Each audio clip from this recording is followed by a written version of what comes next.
दक्ष police news, पहिले खाकी मग बाकी। नाशिकमध्ये 2 दिवसांपासून मुसळधार पावसाला सुरुवात झाली। गंगापूर धरणातून पाण्याचा विसर्ग सोडण्यात आला।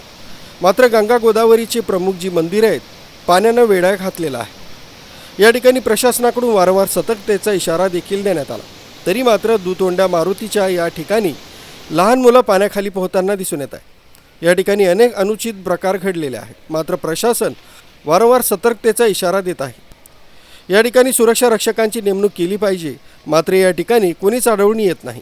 या संपूर्ण गोष्टीचा आढावा घेतलाय आमचे प्रतिनिधी प्रकाश धुर्वे यांनी। नाशिकमध्ये 2 दिवसापासून मुसळधार पावसाला सुरुवात झालेली आहे।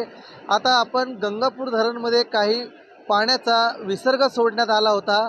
आता मी रामसेतू पुलावर आहे। माझ्या मागं जर हे दृश्य बघू शकता, गंगा गोदावरी या ठिकाणी गंगापूर धरणातून पाण्याचा विसर्ग सोडण्यात आल्यानंतर जे नाशिकचे जे प्रमुख मंदिर आहेत हे आपल्याला आता पाण्याचा वेढा लागलेला दिसून येत आहे।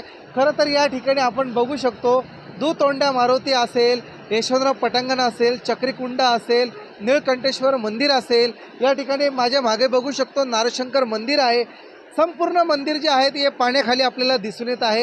या ठिकाणी प्रशासनाने सतर्कता देखील इशारा दिला, मात्र त्या आपण बघू शकतो पर्यटक या ठिकाणी पाणी बघण्यासाठी मोठ्या प्रमाणात गर्दी देखील करताना दिसून येत आहे। माझ्या मागे जे दृश्य आहे त्या दृश्याच्या माध्यमातून आपण बघू शकता की जे लहान मुलं आहेत ते स्थानिक जरी इथले असले, ते पोहण्यामध्ये जरी एक्सपर्ट असले तरी पाण्याची ही पातळी मोठ्या प्रमाणात असते, ते पोहताना त्या ठिकाणी दिसून येत आहे।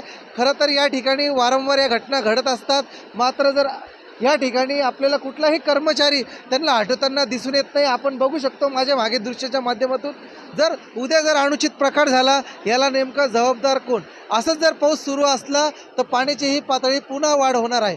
दक्ष पोलीस न्यूजसाठी प्रकाश धुर्वे, नाशिक।